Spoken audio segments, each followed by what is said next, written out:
kasih masih tetap bersama kami dalam Bincang Santai. Pak, masalah RAK tadi Pak, bisa dilanjutkan? RKA Pak ya, maaf RKA rancangan. Bisa dijelaskan Pak? Jadi PIPEK ini juga dalam rangka penanganan PMKS kalau di Dinas Sosial. Kita arahkan kepada pelaksanaan pelatihan, pelaksanaan bintek, dan bantuan peralatan. Bentuknya kami sesuaikan dengan potensi dan peluang usaha dari yang bersangkutan. Ketika punya bakat bengkel, kita beri bantu alat bengkel. Kemudian yang bakat tukang, kita beri bantuan alat pertukangan, kompresor. Kemudian ada alat potong rambut dan semacamnya. Jadi dana-dana PIPEK itu kita arahkan bagaimana sasaran penerima itu ada peningkatan secara kemampuan ekonomi. Pak, ada juga item yang diperuntukkan untuk keluarga rentan. Maksudnya rentan itu apa Pak?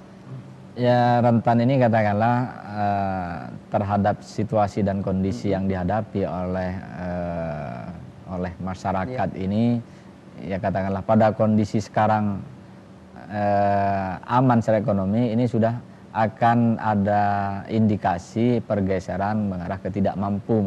Ini yang kita antisipasi. Ada rentan secara ekonomi, kemudian bisa juga rentan secara psiko itu tadi, yang awalnya orang sehat waras kemudian menggelandang, ya ini kan sudah rentan. Yang secara bukan kayak ini Pak, kelompok wanita rawan sosial ekonomi, bukan seperti itu Pak? Masuk kategori seperti itu? Bisa saja, sebab ketika bicara wanita sosial ekonomi, hakikatnya kepala keluarga ini kan itu tidak kan relatif Pak ya. Iya. Relatif artinya penjabarannya juga luas Pak ya. Bisa. Ketika bicara wanita rentan itu tadi, kita melihatnya wanita pada posisi kepala keluarga. Sebab kita maklumi kepala keluarga kan tidak hanya seorang bapak, ada kepala keluarga yang oleh seorang wanita, seorang ibu. Di sini memang butuh penanganan oleh kita terhadap para wanita yang mengalami kerentanan secara ekonomi. Oh gitu Pak. Kembali ke masalah program PKH di Kabupaten Sumeneb ini, menurut data dari Dinas Sosial ada berapa penerima Pak? Bisa dijelaskan secara rinci Pak? Baik. PKH di Kabupaten Sumeneb di sekarang ini 23.829 KSM ya. Keluarga sangat miskin. Jadi ada 23.829 sampai pada tahap kedua kemarin, dan pada sekarang sedang dilakukan verifikasi untuk dalam rangka pencairan tahap 3. Jadi data ini bisa saja berubah nanti tergantung hasil verifikasi oleh teman-teman pendamping. Verifikasinya itu setiap triwulan atau setiap tahun sekali atau gimana Pak? Verifikasi ini hakikatnya ada dua, ada yang insidentil ya kan, ada yang memang secara rutin sesuai dengan amanat dari pusat. Maksudnya insidentil sebab kembali ke hakikat PKH ini kan bersyarat.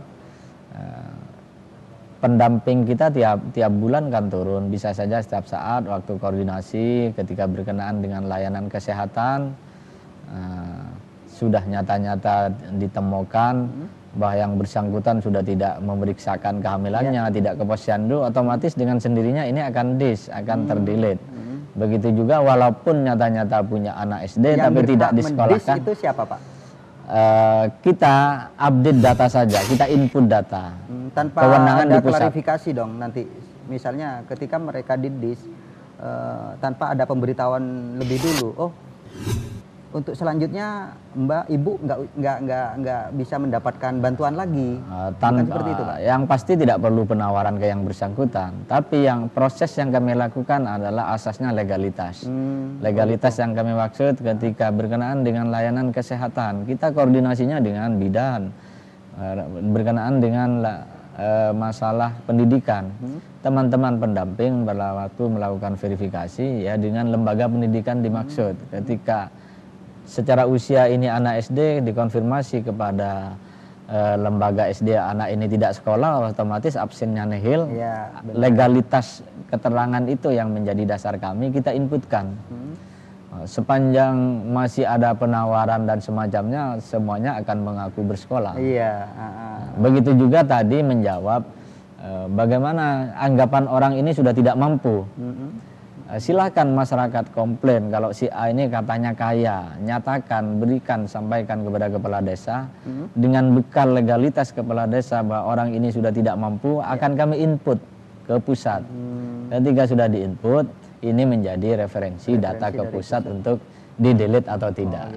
Mendelete ini tetap di pusat, bukan di kabupaten. Yang punya wewenang, Pak ya? Iya. Oke, Pak. Dari bantuan PKH ada istilah penerima bantuan maksimal dan penerima bantuan minimal. Maksudnya seperti apa itu, Pak? Jadi dalam pelaksanaan PKH ini ada beberapa komponen ya. Kalau tidak keliru ada 6 komponen. Jadi pada bantuan PKH ini ada 6 komponen untuk di 2015 ini. Memang minimal 950, maksimal 3.700.000. Maksimal dimaksud ketika dalam satu keluarga sangat miskin ini semua komponen ini dipenuhi, ada katakanlah dia memeriksakan kesehatannya, kemudian punya anak SD, punya anak SMP, punya anak SMA. Ini akan bisa diraih semuanya sejumlah 3.700.000 tadi.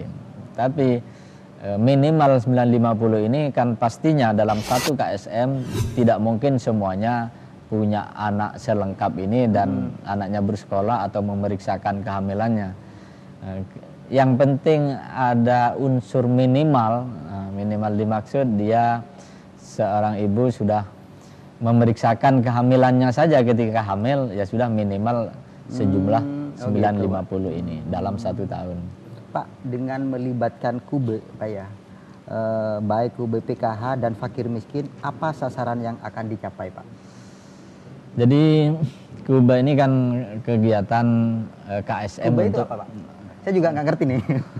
kelompok usaha bersama. Oh gitu. Jadi pada dinas sosial ini para KSM ini untuk bisa berkelompok membentuk satu usaha berdasarkan kesepakatan dari orang-orang itu sesuai dengan potensi masing-masing. Ketika sudah berkelompok, ya tentunya usahanya itu menjadi usaha bersama. Jadi penanganan ini ada yang memang khusus kepada KSM PKH, ada yang kepada fakir miskin yang secara umum di luar sasaran PKH. Berbagai program kita usahakan masuk, ada bantuan modal di sana. Kita dari pusat per kelompok itu sejumlah 20 juta. Oke, Pak. Pak, kita lanjutkan perbincangan ini. Jangan kemana-mana, kita akan lanjutkan setelah pesan-pesan yang satu ini.